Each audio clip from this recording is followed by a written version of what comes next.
It's a classic example of how the press misleads consumers about financial economics, of why investors are short-sighted and poorly informed by the modern media. The yield on a 10-year Treasury bond topped 3% for the first time in years, and CNN, CNBC, and the Wall Street Journal sensationalized it.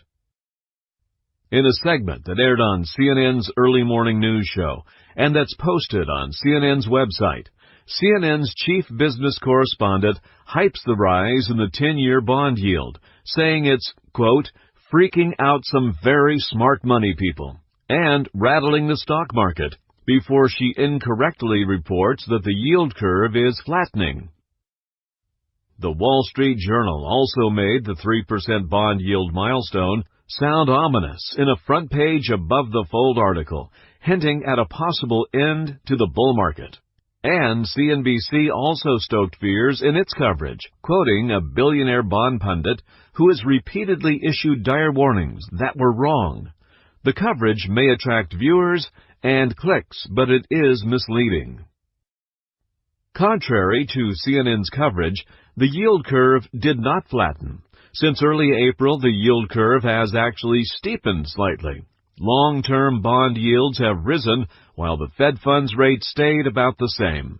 Since January, the entire yield curve shifted higher, according to data from an independent economist, whose research we license. This picture of what's happening is a lot different from what CNN has reported. And, contrary to the Wall Street Journal's alarming front-page headline and the bond billionaire repeatedly quoted by CNBC, even after repeatedly bad market calls, rising bond yields have actually often coincided with bull markets and stocks. The red arrows point to 5 periods since the 1990s when the yield on the 10-year U.S. Treasury bond rose sharply and stock prices rose at the same time. Contrary to popular belief, there is no historic evidence that rising bond yields are bad for stocks. Financial economics is hard, and the model used by the financial press for informing investors is flawed. We are independent financial professionals and a trustworthy source of news and analysis about investing, tax, and financial planning.